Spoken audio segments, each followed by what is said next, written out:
Here's a question no man wants to admit he's asked himself. Why is the guy who gives her the least attention the exact guy she can stop thinking about? Why does she obsess over him, but get bored the moment you start showing effort? This isn't an accident. It's not a game. It's psychology, and today, I'm breaking it open. Picture this scene. You're dating an absolutely stunning woman. She's smart, she's hilarious, and every single guy in the room watches when she walks by. You, being the gentleman your mother raised you to be, treat her like absolute royalty. Flowers, fancy dinners, good morning texts every day, never missing a beat. You are, by every conventional standard, the perfect nice guy. But here's the brutal, unspoken truth happening behind the scenes.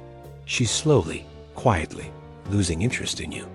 And you have no idea why.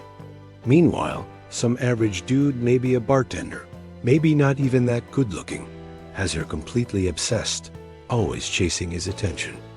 Why? Why do women consistently pull away from the men who treat them the best and get addicted to men who sometimes act like they couldn't care less?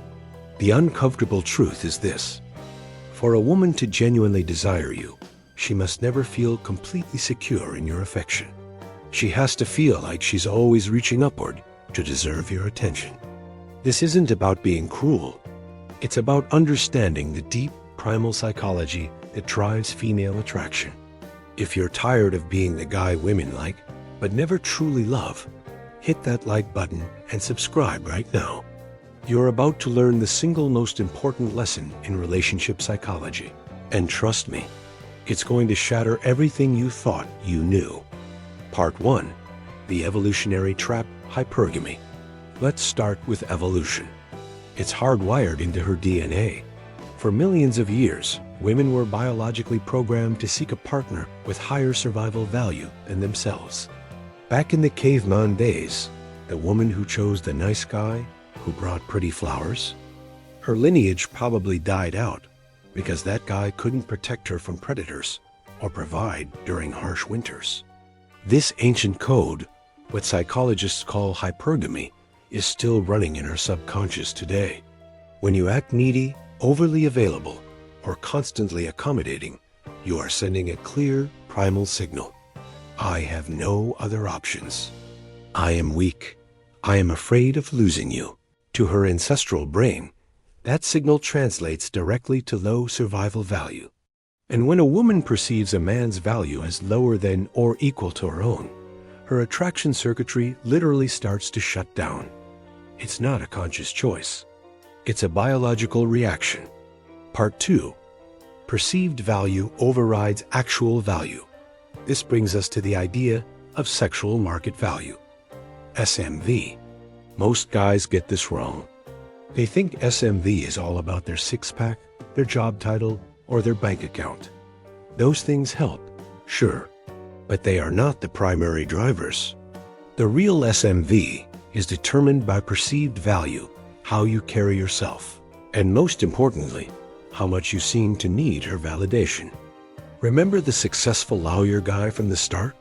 He had all the actual value, but because he constantly chased and sought approval, his perceived value plummeted.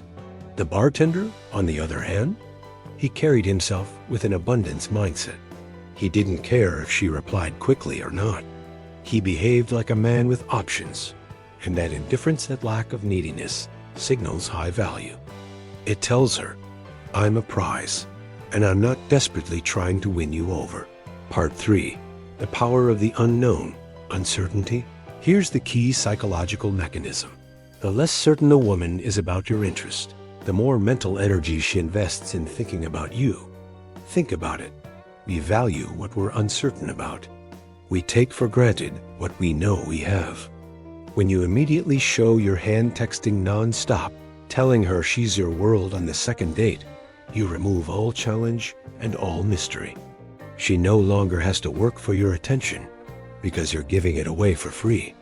But when you maintain some level of uncertainty, her mind starts racing. Does he like me? Why is he busy tonight? What is he doing right now? This mental occupation is the foundation of attraction. Your attention, your approval, is currency. If you give it consistently and predictably, it becomes worthless. But if you give it intermittently and unpredictably, psychologists call this intermittent reinforcement, you create a psychological hook. Think of it like a slot machine. If it pays out every time, it's boring. If it pays out sometimes, you become addicted to pulling that lever. Part 4. Pass the tests. Maintain the frame. Women are constantly, subconsciously testing you. They are testing your level of interest, not your competency. Every time she acts cold, mentions another guy, or cancels plans last minute, she's checking. Will he chase my validation? Will he abandon his frame to please me? When you fail these tests by immediately trying to win her approval back, you confirm her suspicion. I like you more than you like me. And once she knows that, the power dynamic is permanently shifted in her favor. So, how do you pass? By remaining unbothered and maintaining your frame. If she cancels a date, the availability test, say, "No worries, just let me know when you figure out your schedule," and genuinely move on with your life. Don't immediately try to reschedule.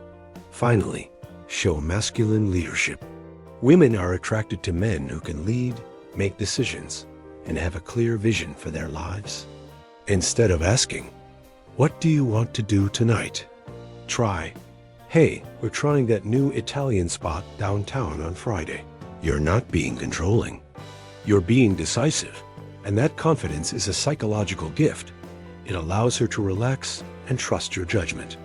Remember this: love and attraction operate on different principles. You need both. Love is about commitment and care. Attraction is about challenge, uncertainty, and the feeling of reaching upward. The goal here is not to be a jerk. The goal is to establish the scarcity of your approval. Stop operating from a place of scarcity, where you're grateful for any female attention you get. Start operating from a place of abundance, where you are selective about who receives your time and energy. Stop trying to win her over. Start being the kind of man she feels lucky to have won over. Embrace this truth and watch as your entire dynamic with women completely transforms.